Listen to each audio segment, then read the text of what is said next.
গুলিস্তান রাজধানীর অন্যতম ব্যস্ততম এলাকা। সড়কের ওপর যানজট, হকারদের হাঁকডাক আর মানুষের ভিড়ে যেখানে প্রতিনিয়ত তৈরি হয় বিশৃঙ্খল এক দৃশ্য। ঠিক তার নিচে রয়েছে ভিন্ন এক জগৎ, গুলিস্তান পাতাল মার্কেট।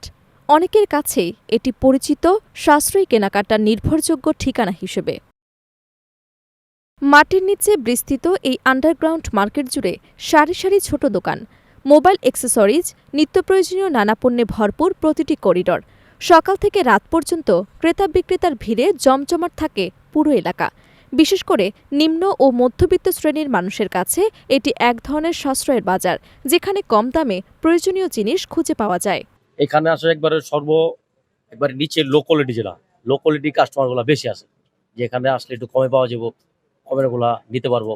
মানে দেখা যায় যে ১,০০০-১,২০০ টাকা দিয়ে আইসা কাজ করতে পারবো, এরকম কাস্টমার গুলা বেশি আছে। দেখা যায় সবই পাওয়া যায়, কাভার, গ্লাস, হেডফোন, চার্জার, ঠিক আছে, ভালো ভালো জিনিস, ব্যাটারি আছে। আবার মোবাইলের অনেক অরিজিনাল ডিসপ্লে পাওয়া যায় এখানে, যেমন সেট খোলা ডিসপ্লে গুলো পাওয়া যায়। যারা যেরকম চাই এরকমই পাওয়া যায়, ভালো মন্দ মিলে সবকিছু আছে এখানে। কাভার, গ্লাস, অ্যাক্সেসরিজ সবকিছু বিক্রি করা হয় একদম রিজনেবল প্রাইসে। একবারে পানির রেটে সবকিছু বিক্রি করা হয়। যেমন দেখা গেছে আমরা যে কাভার বেচি ১০০-১৫০ টাকা, অন্যান্য মার্কেটে গুলো ৫০০-৭০০ টাকা বিক্রি হয়। ক্রেতারা বলছেন, আধুনিক শপিং মলের তুলনায় এখানে দাম অনেক কম, তাই দরদাম করে কেনাকাটার আলাদা একটা আনন্দ আছে। তবে অভিজ্ঞতা না থাকলে সঠিক দামে পণ্য কেনা কঠিন বলেও জানান অনেকে, কারণ একই পণ্যের দাম দোকান ভেদে ভিন্ন হতে পারে। আসলে নকল পণ্য যদি আমরা দেখে শুনে নিতে পারি, তাহলে তো নকল পণ্য দেওয়ার কথা না। এখন দামের উপর নির্ভর করে। এখন যদি আপনি কমের মধ্যে নেন, তাহলে তো ওরা ওইভাবেই দিবে। এখন যদি ভালো দাম, একটা ভালো দাম সব জায়গায়, যে নকলটা তো ভালো দাম রাখবে না। আর ওরাও লিমিটেড ব্যবসার মধ্যেই করে, যে একটা জিনিস এখানে যদি প্রতিযোগিতার মার্কেট, কেউ দেখা যায় ৫০ টাকা ১০০ টাকার মধ্যে সীমাবদ্ধ থাকে। এখন নকল পণ্য তো সবার কাছে যদি নকল পণ্য থাকে, তো ওইটাও আবার মার্কেট চাহিদার উপর নির্ভর করে। এটা যেহেতু একটা মার্কেট, যেহেতু এখানে অনেক মার্কেট, এটা প্রতিযোগিতা থাকবে। আর প্রতিযোগিতাটা টিকে থাকে, কে কত কমে দিতে পারবে এবং ভালো সেবা দিতে পারবে। এখানে আমি অনেক আগে থেকে আসি, আগে পরে অনেকবার মোবাইল ঠিক করছি, মোটামুটি আছে, মোটামুটি মিলাই আর কি, মানে সাধ্যের মধ্যে আর কি। যেটা এই যে বললাম না, এখানে অনেক দোকান আছে, অনেক যাচাই বাছাই করে নেওয়া যায়। অন্যান্য মার্কেটে দেখা যায় ৫টা দোকান, আমার ৫টা সিন্ডিকেট যদি করে বসে থাকে, ওই সিন্ডিকেটের মধ্যে আমি তাদের কাছে ধরা, ওরা ৫টার মধ্যে একই সিন্ডিকেট। এখন এতগুলো মানুষের মধ্যে সিন্ডিকেট সম্ভব না। আমি ফোনের সার্ভিসিং করানোর জন্য মূলত এসেছিলাম, আমার কলিগের ফোন। তো এখানে মোটামুটি ভালো চিপ রেটে ভালো কাজ করানো হয়, এটা একটা ভালো অ্যাচিভমেন্ট আমাদের জন্য। এই কারণে এটাই বেছে নেওয়া হয় এবং আগে থেকে এখানে যাতায়াত করি। আর সব ভালো প্রোডাক্টগুলো মোটামুটি এখানে পাওয়া যায়, কিন্তু একটু সাবধানতার সাথে জিনিসগুলা নিতে হবে, তাহলে আশা করি ভালো কিছু আমরা নিতে পারবো। আর সার্ভিসের ব্যাপারটা মোটামুটি অন্য জায়গার তুলনায় এখানে ভালো করে। টেকনিশিয়ানগুলো একটু এক্সপার্ট এবং অনেক আগে থেকে এটা মানে মোবাইল মার্কেট হিসেবে পরিচিত। তো এই কারণে মানে কোনো সমস্যা হলে এখানে বেছে নেওয়া হয় এবং এখানে আসা হয়। এইখানে আসলে সার্ভিসটা পাতাল মার্কেটে মোবাইলের সব ধরনের ভালো সার্ভিস পাওয়া যায়। এর জন্য আমরা আসলে সাধারণ জনগণ এইখানেই বেশিরভাগ আসি। মোবাইলের যে কোনো ধরনের সার্ভিসিংটা এখানে খুব ভালো পাওয়া যায়।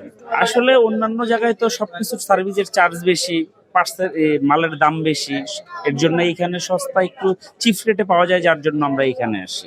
অন্যদিকে বিক্রেতারাও ব্যস্ত সময় পার করেন প্রতিদিন। অনেকেই জানান, সকাল থেকে রাত পর্যন্ত টানা কাজ করলেও বিক্রি ভালো হলে ক্লান্তি ভুলে যান তারা। তবে ব্যবসায়ী পরিবেশ নিয়ে রয়েছে কিছু অসন্তোষ। ছোট ছোট দোকান, সংকীর্ণ পথ এবং পর্যাপ্ত বাতাস চলাচলের অভাবে ভ্যাপসা গরমে অনেক সময় কাজ করা কঠিন হয়ে পড়ে।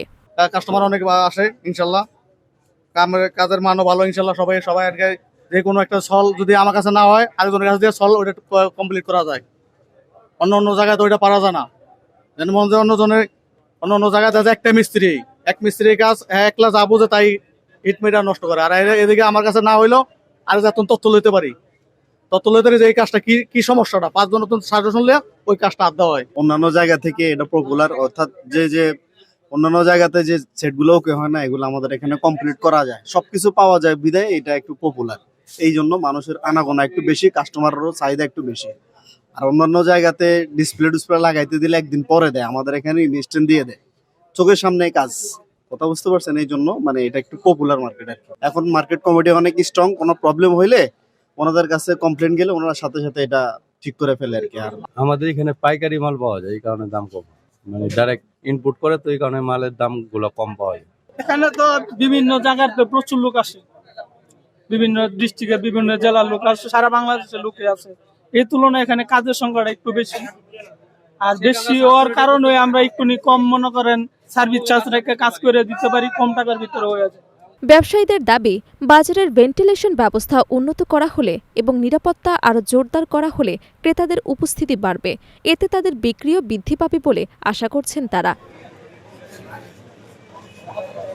সব মিলিয়ে আধুনিকতার ঝলকানি না থাকলেও সাধারণ মানুষের কেনাকাটার চাহিদা পূরণে গুরুত্বপূর্ণ ভূমিকা রেখে চলেছে এই পাতাল মার্কেট।